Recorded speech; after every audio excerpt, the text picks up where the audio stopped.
प्यारे बच्चों, आपका दिन मंगलमय हो।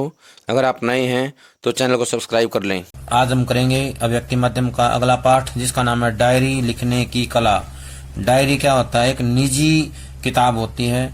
निजी एक लेखन है जिसमें लेखक अपने विचार व्यक्त करता है, और ऐसे विचार होते हैं जो वो किन्हीं के साथ उनको बांटना नहीं चाहता है। तो इसके बारे में लिखा हुआ है, किताब के 2 आवरण पृष्ठों के बीच जो लेखक डालता है वह लोक की संपदा है। जो कुछ वह खुद नहीं डालता निजी संपदा वह है। ये गेल हैमिल्टन ने कहा है। अमेरिकी पत्रकार हैं, उन्होंने कहा है। नाम है गेल हैमिल्टन। किताब के 2 आवरण पृष्ठों के बीच जो लेखक डालता है वह लोक की संपदा यानी सांसारिक संपदा है। जो कुछ वह खुद नहीं डालता निजी संपदा वह है, यानी ये अपनी खुद की संपत्ति है। तो इस पाठ में हम पढ़ेंगे क्या है डायरी, इतिहास के आईने में डायरी, डायरी लेखन और हम, डायरी लेखन और स्मृतियां, कुछ विचार बिंदु। मोटे गत्ते की जिल्द वाली उस नोटबुक से आप सभी परिचित होंगे जिसके पन्नों पर साल के 365 दिनों की तिथियां क्रम से सजी होती हैं, और हर तिथि के साथ एक या आधे पृष्ठ की खाली जगह छोड़ी जाती है। यह खाली जगह उस तिथि विशेष के साथ संबद्ध सूचनाओं या निजी बातों को दर्ज करने के लिए होती है। मसलन आने वाले किसी खास दिन के लिए तयशुदा दायित्व और कार्य योजनाएं उसमें लिखकर छोड़ी जा सकती हैं, ताकि डायरी उस तिथि के आने पर हमें हमारे संकल्प की याद दिला दें। इसी तरह हमने कभी कोई ऐसा काम किया या किसी ऐसे अनुभव से गुजरे जिसे हम याद रखना चाहते हैं, तो उसे डायरी में उस तिथि विशेष के पन्ने पर दर्ज किया जा सकता है। ऐसा करके हम अपने काम या अनुभव को लिखित शब्दों के सुरक्षित ठिकाने पर पहुंचा देते हैं और सुनिश्चित करते हैं कि वह विस्मृति का शिकार न हो। विस्मृति होता है भूल जाना, यानी कि याद रहे, इसलिए हम जो उसको लिखते हैं। सामान्यतः डायरी लेखन की जब चर्चा होती है तो उसका आशय डायरी के इसी दूसरे उपयोग से होता है। दिन भर आप जिन घटनाओं, गतिविधियों और विचारों से गुजरते रहे, उन्हें डायरी के पृष्ठों पर शब्दबद्ध करना ही डायरी लेखन है। प्रश्न आ जाए 1 नंबर में, डायरी लेखन क्या होता है? तो बताना है, दिन भर आप जिन घटनाओं, गतिविधियों और विचारों से गुजरते रहे, उन्हें डायरी के पृष्ठों पर शब्दबद्ध करना ही डायरी लेखन कहलाता है। यह लेखन मूलतः आपके अपने उपयोग एवं उपभोग के लिए होता है, यानी स्वयं के लिए होता है। हालांकि यह भी सच है कि पिछले कुछ दशकों में ऐसा लेखन एक विधा के रूप में पाठक समाज के बीच खासा लोकप्रिय हो चला है। पिछली सदी की सर्वाधिक पढ़ी गई पुस्तकों में से एक है एनी फ्रैंक नामक एक किशोरी की पुस्तकाकार छपी हुई डायरी, यानी कि एक डायरी है ये, एनी फ्रैंक ने लिखी है, और उसने 1942-44 के दरमियान नाजी अत्याचार के बीच एम्स्टर्डम में छुपकर रहते हुए लिखी थी, यानी कि वो अज्ञातवास में रह रही थी, तब उन्होंने जो है ये डायरी लिखी थी। यह डायरी जब प्रकाशित हुई तो उसे एक ऐतिहासिक दस्तावेज के साथ साथ एक साहित्यिक कृति के रूप में भी महत्वपूर्ण माना गया। यह तो महज एक उदाहरण है। इस तरह चर्चा में आने वाली कई समान धर्मा कृतियां रही हैं। हिंदी में भी कुछ दशकों में, यानी पिछले कुछ दशकों में कई बड़े रचनाकारों की डायरियां, जैसे मोहन राकेश की डायरी, रमेश चंद्र शाह की डायरी आदि भी किताब की शक्ल में छप चुकी हैं, जिन्हें उनकी निजी जिंदगी तथा उनके दौर में झांकने के एक नायाब निमंत्रण के तौर पर बड़े चाव से पढ़ा गया है। यात्रा वृत्तांत तो काफी पहले से डायरी के रूप में लिखे जाते रहे हैं। रामवृक्ष बेनीपुरी की पैरों में पंख बांधकर, अब यहाँ पर जो है बहुत सारी प्रसिद्ध डायरी आएंगी जो हिंदी साहित्य के लेखक हैं, जैसे रामवृक्ष बेनीपुरी, इनको याद करना है 1 नंबर के लिए, सभी याद करेंगे।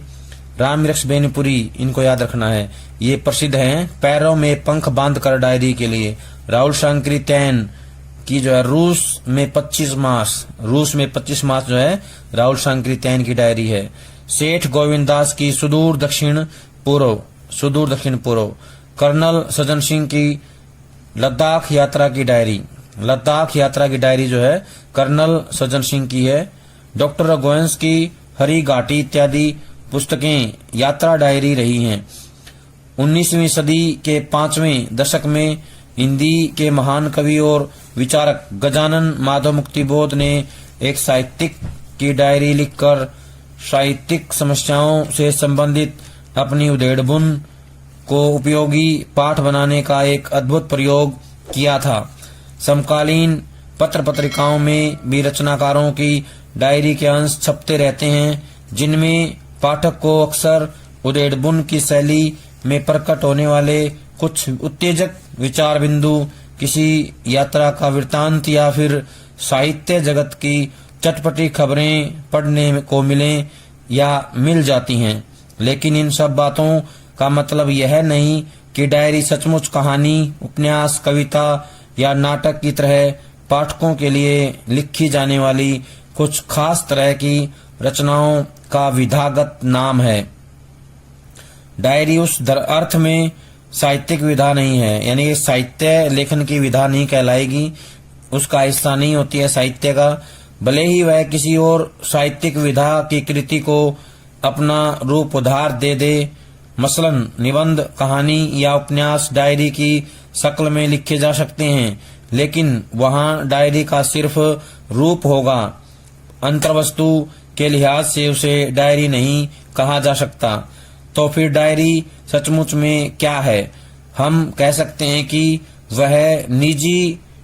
वह नितांत निजी स्तर पर घटित घटनाओं और तत्संबंधी बौद्धिक भावनात्मक प्रतिक्रियाओं का लेखा जोखा है। डायरी क्या है? नितांत निजी स्तर पर घटित घटनाओं और तत्संबंधी बौद्धिक भावनात्मक प्रतिक्रियाओं का लेखा जोखा है। इन्हें हम किसी और के लिए नहीं, स्वयं के लिए लिख रहे हैं, स्वयं अपने लिए शब्दबद्ध करते हैं। ऐसा अवश्य हो सकता है कि किसी समय उनकी सामाजिक सांस्कृतिक उपयोगिता का कोई पहलू हमारे ऊपर उन्हें हावी न होने दे। पहलू हमारे ऊपर उन्हें सार्वजनिक कर देने का दबाव बनाए। कहने का आशय है कि उनको लोगों के सामने प्रस्तुत करने का दबाव हमारे ऊपर बनाए, लेकिन इसका मतलब यह नहीं कि वह सार्वजनिक किए जाने के लिए ही लिखी जाती हैं। शुद्ध लेखन के स्तर पर देखें तो वह अपना ही अंतरंग साक्षात्कार है, अपने ही साथ स्थापित होने वाला संवाद है। एक ऐसा साक्षात्कार और संवाद जिसमें हम सभी तरह की वर्जनाओं से मुक्त होते हैं। जिन बातों को हम दुनिया में किसी और व्यक्ति के सामने नहीं कह सकते, उन्हें भी डायरी के पन्नों पर शब्दबद्ध करके खुद को सुना डालते हैं। ऐसा करके हम पहले खुद को बेहतर तरीके से समझ पाते हैं, दूसरे अपने अंदर अनजाने इकट्ठा होते भार से मुक्त होते हैं और विस्मृति के अंधेरे में खोते अपने ही व्यक्तित्व के पहलुओं को इस तरह रिकॉर्ड कर लेते हैं कि उन्हें पलटकर कभी भी छुआ जा सकता है। लेकिन ऐसा नहीं है कि डायरी सिर्फ ऐसे ही निजी सत्यों को शब्द देने का जरिया हो जिनकी किसी और रूप में अभिव्यक्ति वर्जित है। वह एक तरह का व्यक्तिगत दस्तावेज भी है जिसमें अपने जीवन के खास क्षणों, किसी समय विशेष में मन के अंदर कौन जाने वाले विचारों, यादगार मुलाकातों और बहस मुबाहिसों को हम दर्ज कर लेते हैं। अपनी कई तरह की स्मृतियों को हम कैमरे की मदद से भी रिकॉर्ड करते हैं, पर खुद अपना पाठ तैयार करना और जो कुछ घटित हुआ है उसकी कहानी कहना एक ऐसा तरीका है जो हमें आने वाले दिनों में उन लम्हों को दोबारा जीने का मौका देता है। आज की तेज रफ्तार जिंदगी में यह तरीका सचमुच नायाब है। जिंदगी की तेज रफ्तार में इस बात की आशंका हमेशा बनी रहती है कि सतही और फौरी किस्म की चिंताओं के अनवरत हमलों के बीच हमारे बीच गहरे आशय वाली घटनाओं और वैचारिक उत्तेजनाओं को हम भूल जाएं। डायरी हमें भूलने से बचाती है। यात्राओं के दौरान डायरी लिखना तो बहुत ही उपयोगी साबित होता है। एक लंबे सफर का वृत्तांत अगर आप सफर से लौटकर लिखना चाहें तो शायद पूरे अनुभव का 2/3 हिस्सा ही बचा कर शब्दों में उतर पाएगा।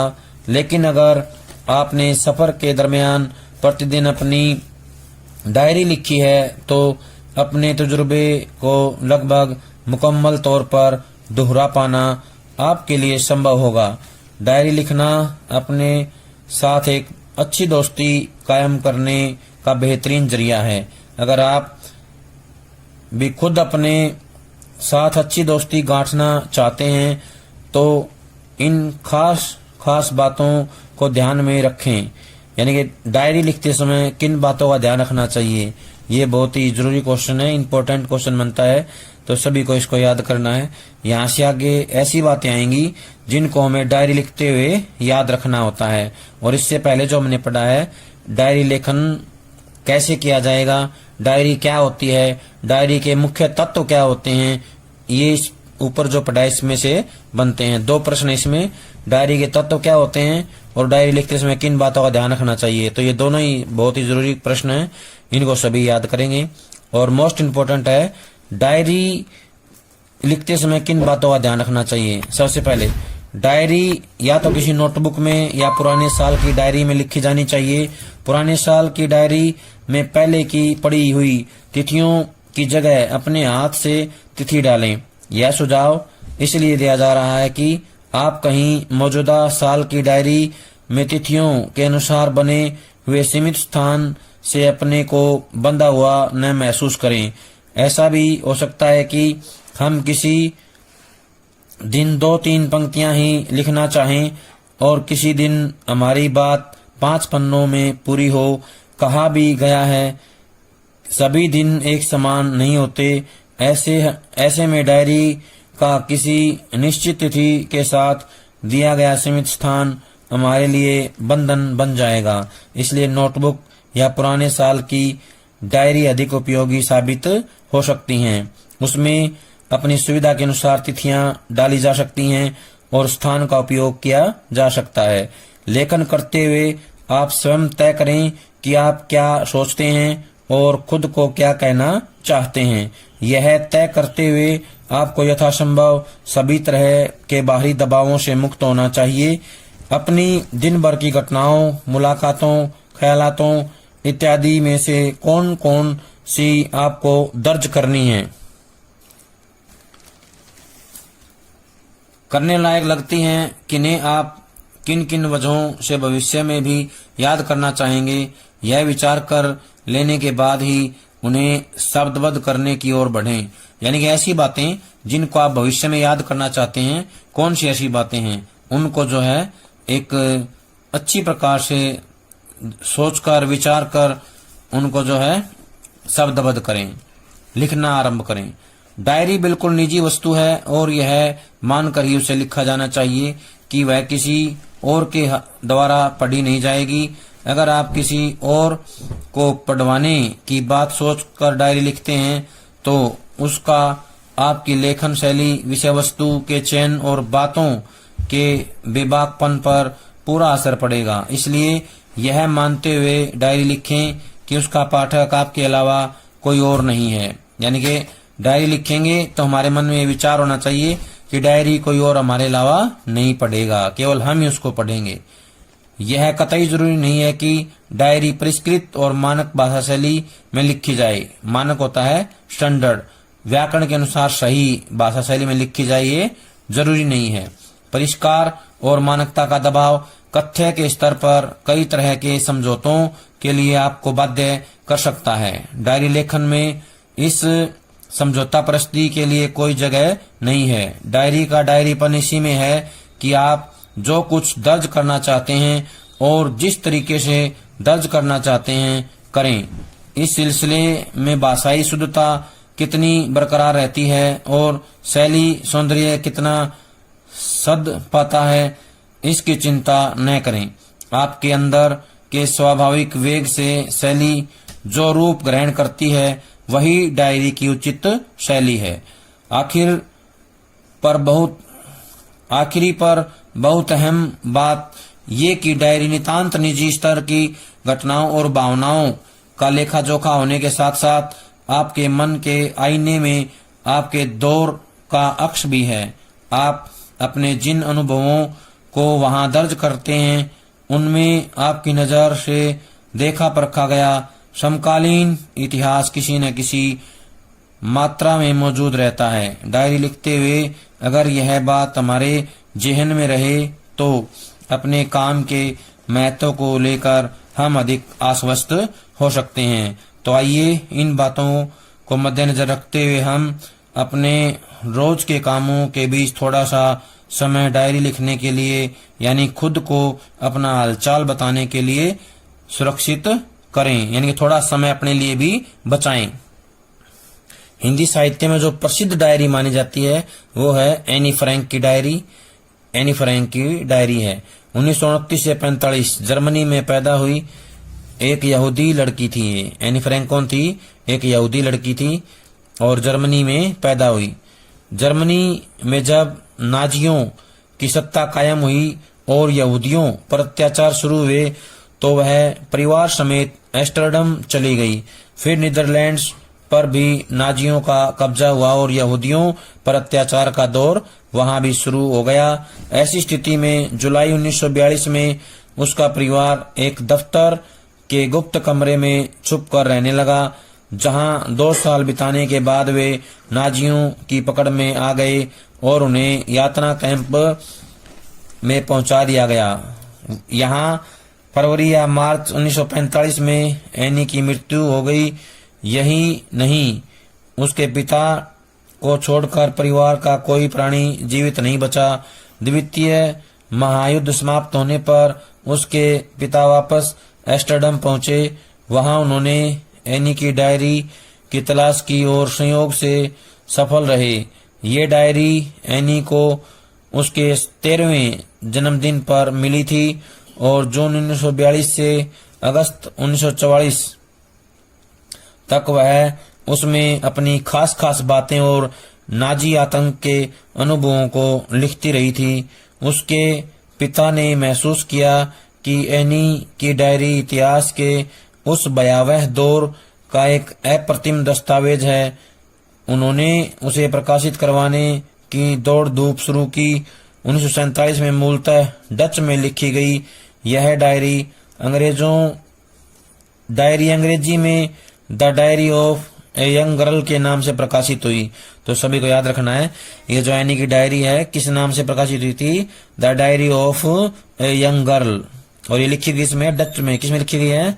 डच भाषा में लिखी गई है। कब लिखी गई? 1947 में। 1947 में मूलतः डच भाषा में लिखी गई थी। यह 20वीं सदी की सर्वाधिक पढ़ी गई पुस्तकों में से है।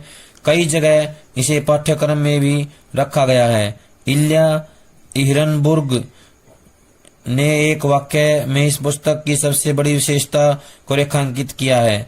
यह 60 लाख लोगों की तरफ से बोलने वाली एक आवाज है, एक ऐसी आवाज जो किसी संत या कवि की नहीं बल्कि एक साधारण लड़की की है। यानी कि इसमें उन्होंने अपने जीवन के अनुभव के साथ साथ उस समय के सामाजिक वातावरण को भी दर्शाने का प्रयास किया है। प्यारे बच्चों, ये था हमारा पाठ डायरी। तो सभी इसको अच्छे से पढ़ेंगे, समझेंगे और याद कर लेंगे। याद करके अपनी कॉपी में